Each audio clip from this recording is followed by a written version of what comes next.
the bill number, please? You are now live. The bill number for the yield. Yeah, that we're talking about right now. 333, what is it? 337? 7:37. 737. Thank you, Faith. Okay, so You write it on here. I know we're gonna have further discussion, but I would like to put on the table that we concur with the current proposal of amendment that the Committee of Conference is considering. No, on 7:37. Fred, that's not what we're doing. That we have a bill on the floor. What we will have to do is have an amendment drafted and bring that to the floor, okay? Right. So hold your amendment. We're still in the discussion mode. Right. Okay? So I'm just trying to get to a clear I know question. you were. I So I always guess- want to go home tomorrow. I don't, Madam Chair. You don't want to go Please home? don't jump the gun before everybody knows Yeah. the I go home. information. That's the right time. Yes. Can I try to clarify the motion and make a, No, no? Okay. No, actually, We're you're not gonna go chairing. on. We have gubernatorial appointments. We can't get, well, we're pretty close to being able to get Becky. Senator Brock, you had appointments? I have two appointments and both of them calls in and I've got to hear back from them. Hopefully before the end of the day. Okay, So it may have to be added. If it doesn't get added at the end of the day, it may be by suspension of rules well, tomorrow. they'll come in next year. Well, it's a suspension of rules tomorrow, or if Yeah. there's a veto session, we can always do it during a veto session. That's This true. time. Okay, and Can I go talk to Campion?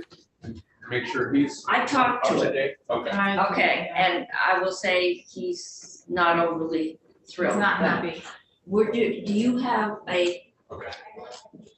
Just let me close the door with Kat. okay, And okay. Appointment, I do, and I'm thrilled to say, I heard back from Anita Bourgeois, who has been appointed to the Vermont Educational and Health Buildings Financing Agency. And she's been there for 5 years, so that's really strong in her favor.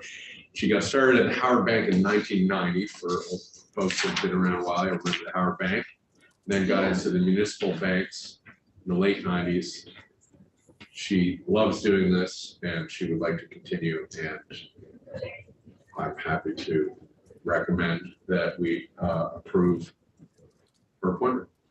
okay, Senator Pearson has moved that we confirm or recommend to the Senate that they confirm the appointment of Anita Bourgeois to the Vermont Education and Health Buildings Committee, Finance agency. Finance Agency. Okay. Further discussion? If not, all those in favor say aye. All those opposed say no. That gets us to 700. All right, 700. We're all here. My apologies. Okay, Big Brother is watching us. great. Okay, thank you. And Senator Brock, as soon as you hear back from your folks, I will.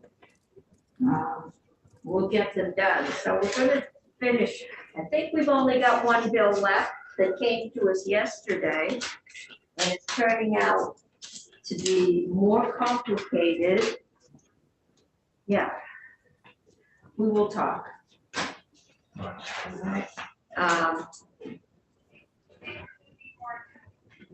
All right. So, Becky Wasserman will be with you as soon as she's finished. okay, as soon as we get Becky, we can, there's Becky.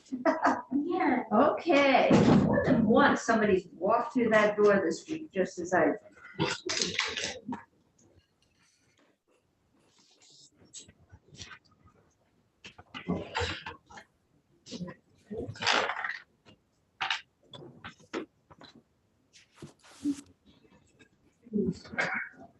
How's everybody doing? We're here. staff may not be doing that. So it's works. Okay. So Becky,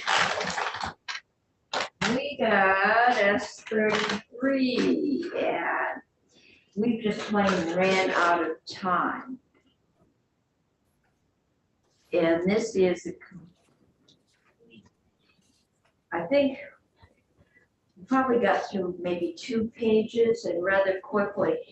And what I don't have here, because it's a strike all, is the improvements. And I believe in this was 3 years ago.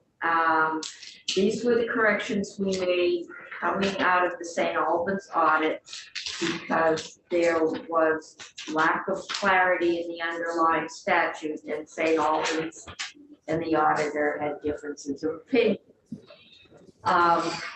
What we've heard is that it is standard procedure for a municipality when they bond to build something, that they pay the debt service for the first year or two until, if they're doing a water sewer thing, they can recoup it in rates because they've got it, or they can recoup it in rates, or, you know, increase the property tax on a new structure.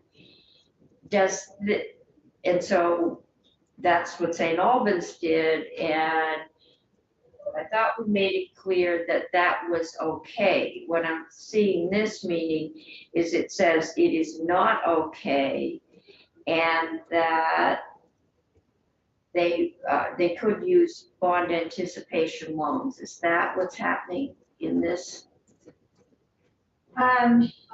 Yes, and so this language, sorry, Becky Wasserman, Legislative Council. So this language has floated around in multiple bills over the last Well, now, year. the first question I asked you yesterday is, which bill are we amending? Because this has gone through, and this is actually a mini TIFs bill. It was a big tip. Yeah, but it's not anymore, Michael.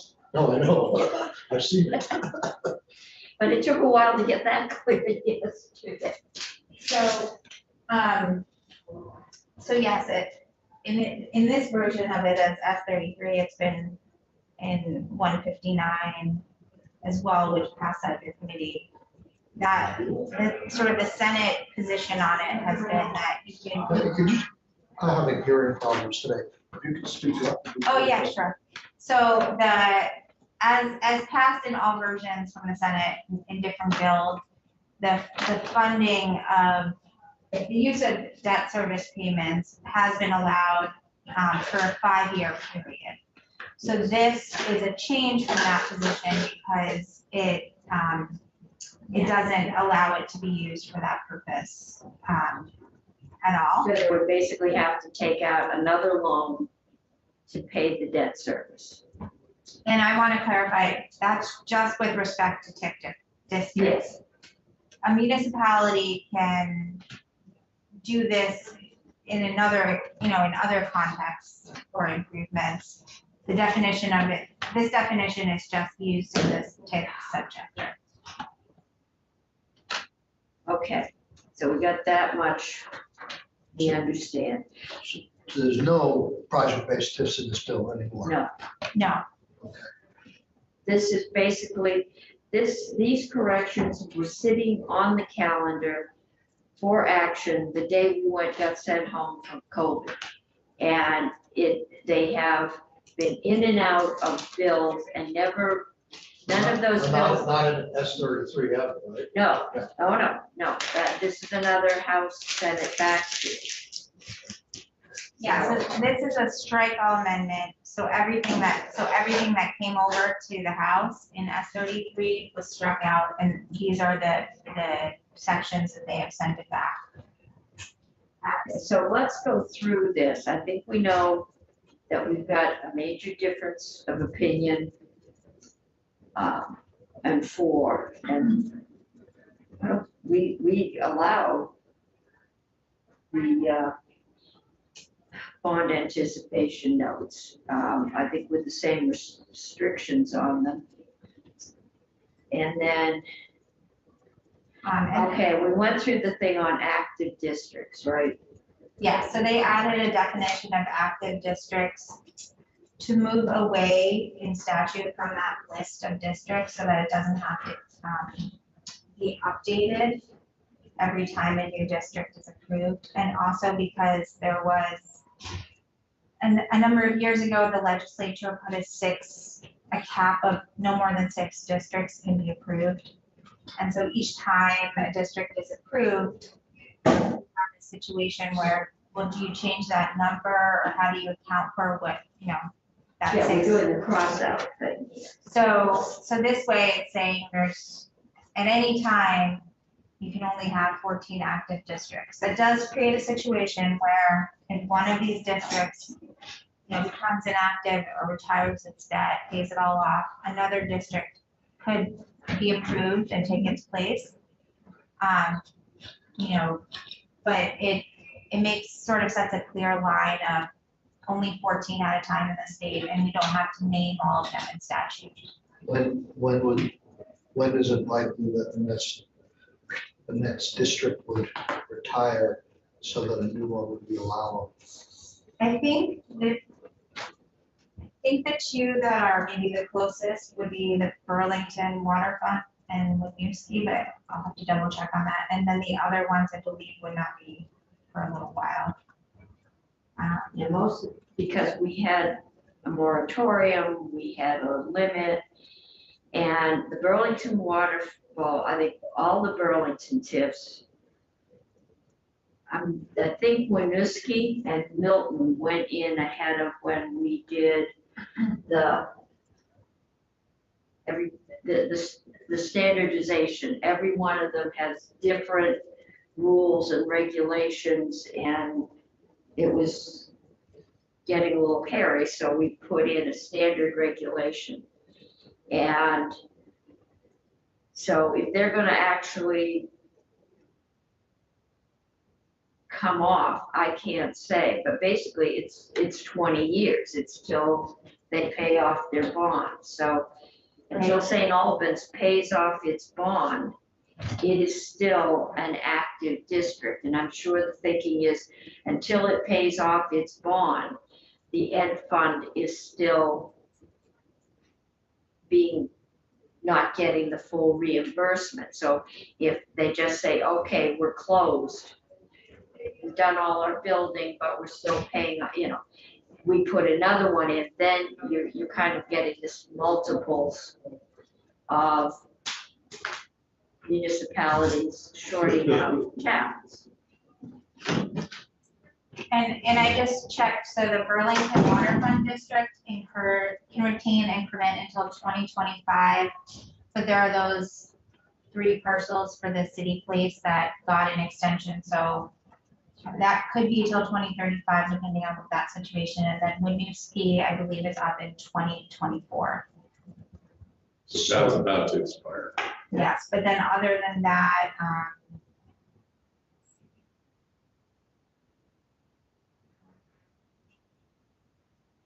I have to check all of them, but I think those might be the soonest ones.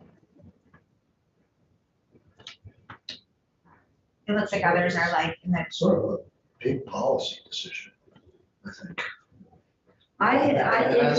It will be almost impossible. I mean, we could hopefully strip out some sections. We can let it ride another year. That's my question. What is the implication if we didn't get to this? I mean, is there anything? I mean, the only thing, I guess I'll just say, this language has been going on for 3 years without being passed, so I don't know that there's significant implication.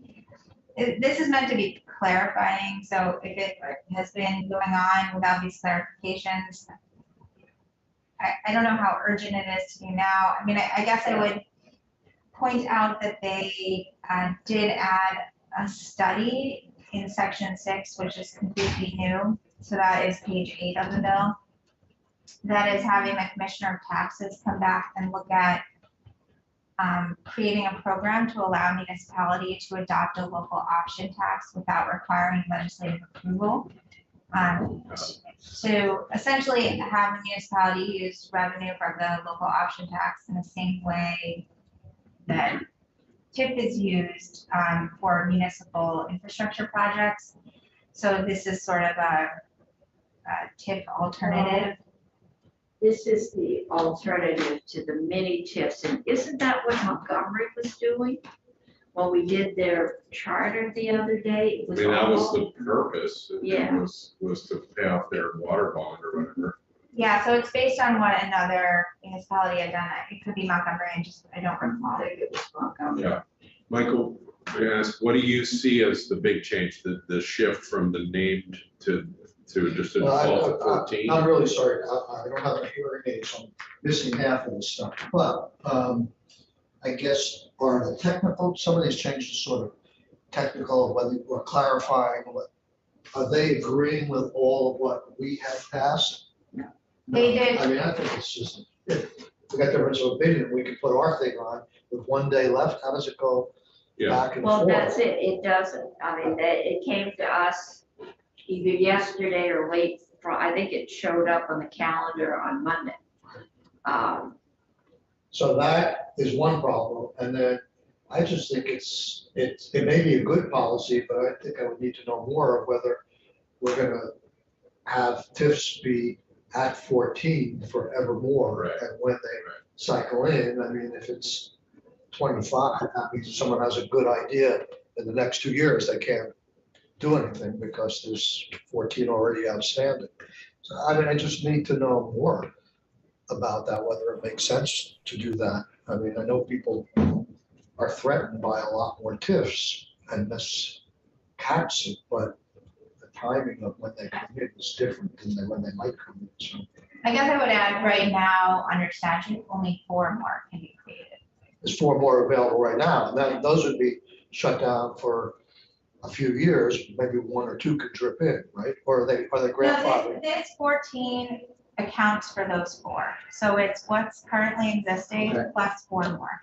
Okay, so you could still get those 4, and Yeah. then that would come in. Yeah, so I think it does actually, it sort of, it allows for the possibility of maybe more TIFs. Right, later when But that you just have to keep it. You have at to that keep same- one has to pay off, you can't have more than 14 not making full payment to the ed fund at any one time. Yeah, but it does have those 4 spots still open. That, to me, is better than some of the proposals, like complete moratoriums, but,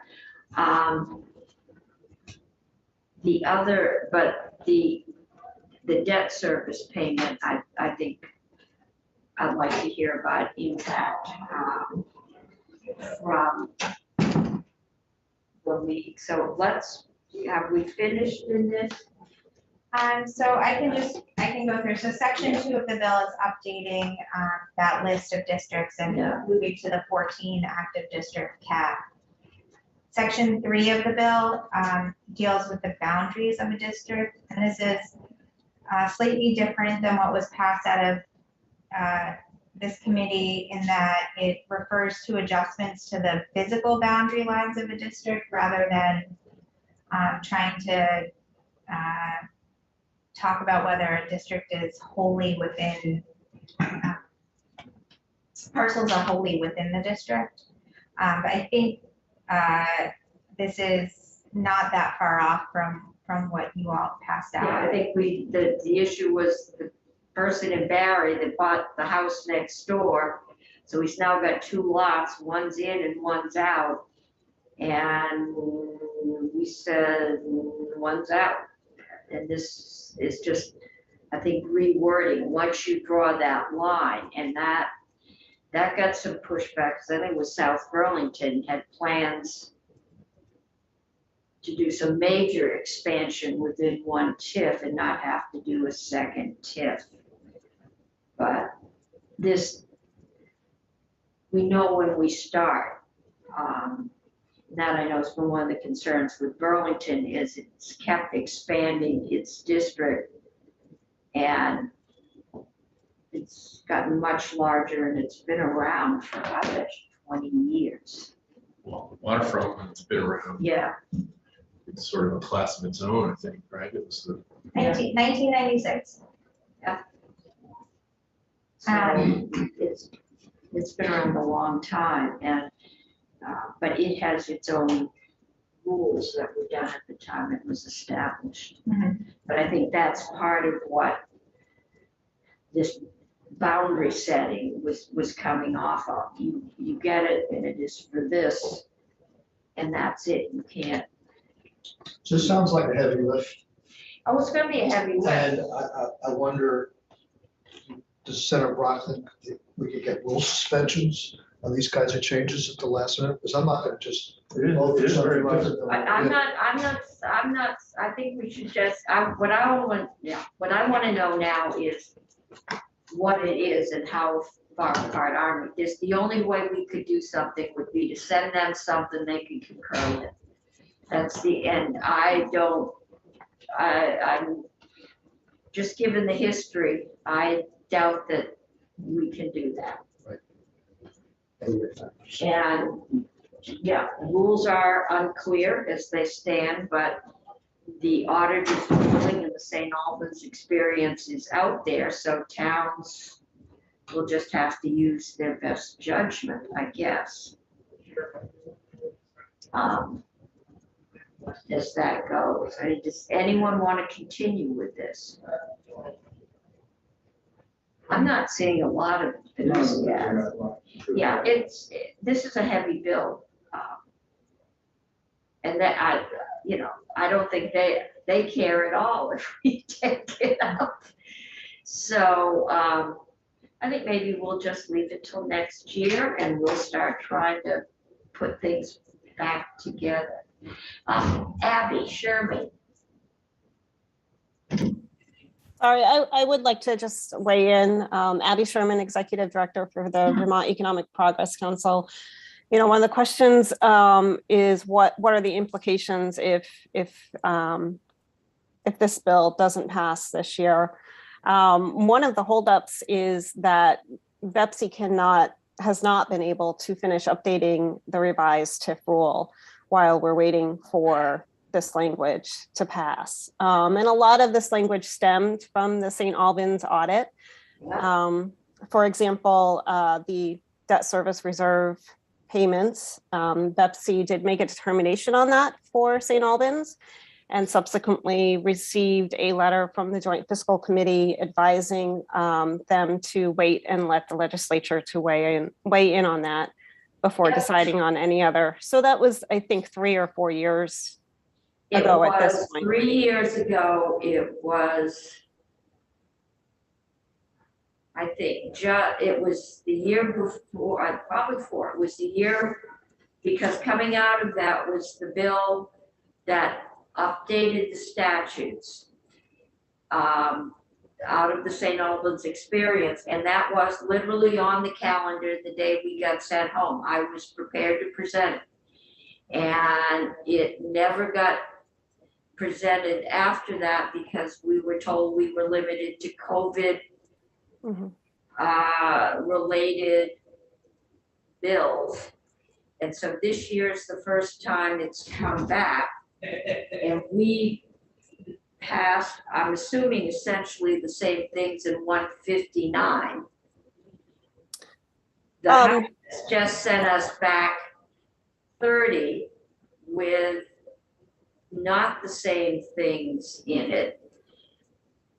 But I'm assuming that uses of the bond proceeds to pay debt service is one of the things you'd like to.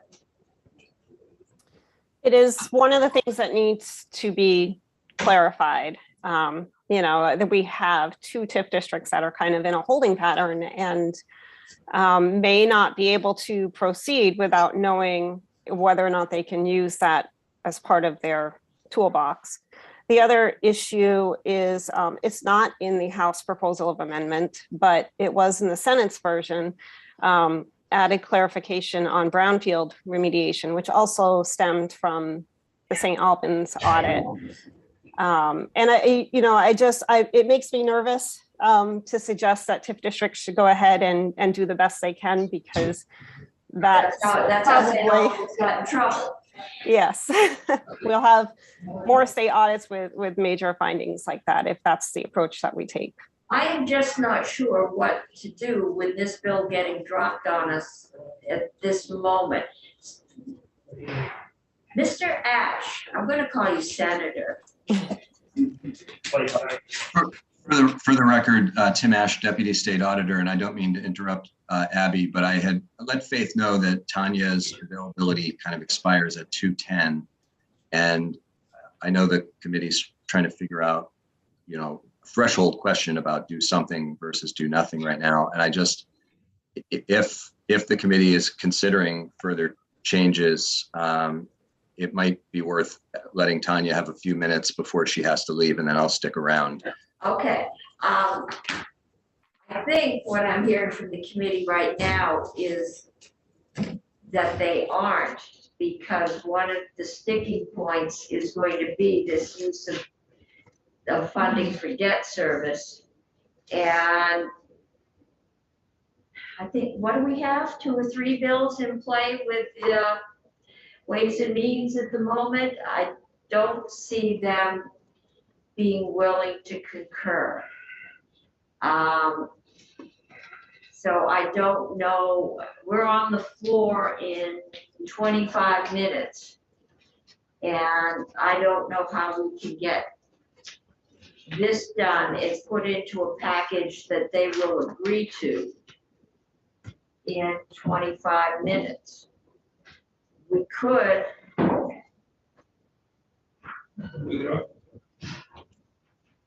come back and we'll get off the floor, but we also, some of us have to settle some committees of conference. So, committee, what do you want to do? Let it hang for another year? I'm hearing.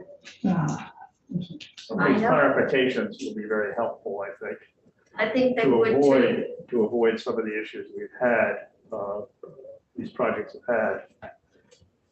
Well, what we can do is we can ask Becky. I think the 14 active districts we can live with. It's that section 4. And Karen Horn, do you want to weigh in on that use of municipal or the use of bond proceeds? And then Tim, I'll get to you and I'll get to Tanya. She does have to leave in just a handful of minutes. Okay, then let's get to Tanya first. Thank you. I All appreciate it. right. Okay, Tanya, the floor is yours. All right, thank you. And sorry about the constraints on my No, time. everybody has them right now. We're used to it. Okay, all right. So Tanya Morehouse, Chief Auditor for the State Auditor's Office.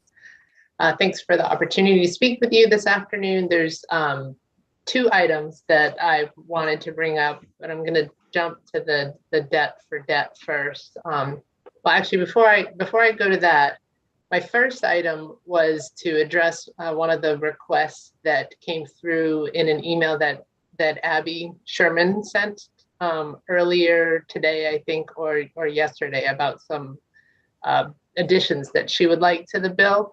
Okay. Are those even going to be on the table? Because I'll just skip right over that if not.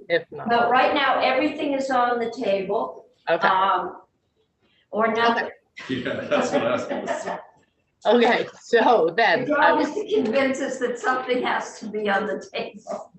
okay, all right. So I just wanted to address one of the requests that Abby asked. So Pepsi is asking to add in some language seeking clarification in statute for the extent to which costs for brownfield remediation and site preparation could be considered a TIF improvement, which of course, it's always good to have clarification in the statute, but we're concerned that the language proposed might open the door wider and invite more interpretation instead of providing clarification.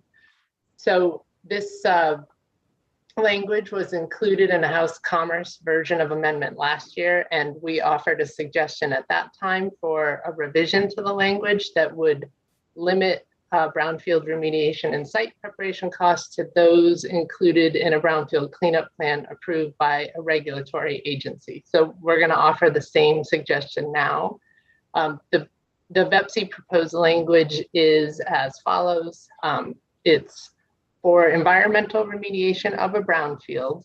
This shall include the cost of site preparation needed to stimulate development or redevelopment in the TIF district as identified in cleanup documentation approved by a regulatory agency. So our suggested revision is just a tweak of that to instead say for environmental remediation of a brownfield, the cost of the brownfield remediation and site preparation is limited to activities identified in cleanup documentation approved by a regulatory agency.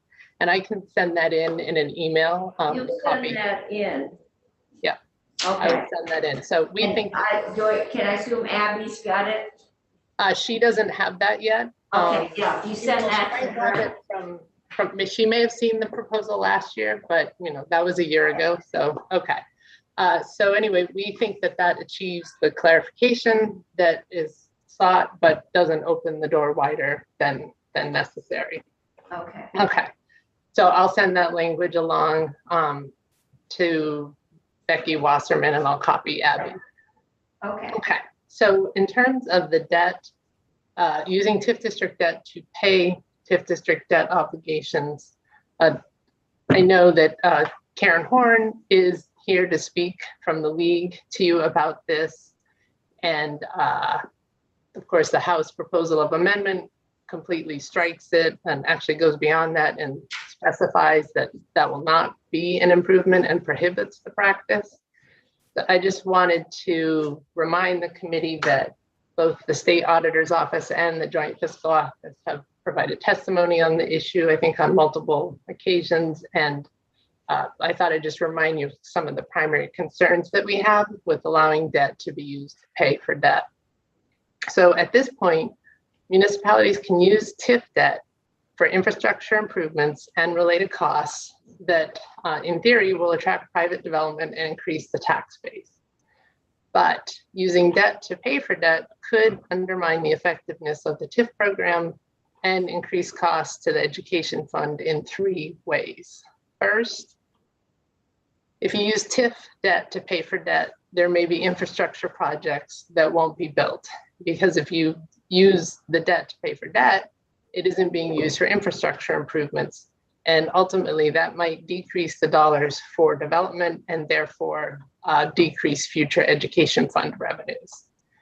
Second, infrastructure projects could be delayed because again, if you use debt to pay for debt, that diverts money from investment in public infrastructure projects, which could delay the growth in tax increment. And the delays in tax increment growth will create additional risk that there won't be enough tax increment to pay for TIF district debt. And the last item is overall interest costs paid with tax increment will be higher because municipalities will borrow more than they otherwise would need to borrow for just the cost of infrastructure improvements. So I know Abby said there were a couple of municipalities where this is an issue for them, but I'm not aware of any municipalities that currently have a shortfall of tax increment when you compare it to their debt payment obligations. So I think all of the active TIF districts that have invested in improvements are generating sufficient tax revenue to pay for their annual debt payments at this point. So I don't see an immediate urgency on that issue. And so perhaps you could reserve it for consideration in a future legislative session. It's all or nothing right now. We're either passing this bill out or we're not. And since I am hinging on not having a quorum and we're on the floor in 15 minutes, I'm going to declare the bill dead. There's just no way we're going to get this put together in 15 minutes, or even if we could swing another hour, so I'm not gonna waste people's time on that. I'm with you on this, Madam Chair. It's, whenever we've addressed tips, we've taken a long time. We've chewed through it. It's not simple stuff. You know, this 14 in perpetuity, I mean, just trying to imagine what that means is in 100 years, there's 14 tips. You know, that's a big change, actually. Yeah. And so I don't know, you know, it's hard. People worked hard on this. Council's tired of talking about this. I mean, I'm tired of it too, but I gotta agree with you. Yeah, we're not gonna be able to do it. Okay, so before I lose an entire quorum, we're gonna adjourn. We can go off live. Thank you, Becky. Thank you, Tim and Tanya, and Karen and Abby. And we'll see you, some of us will see you all next year. Maybe.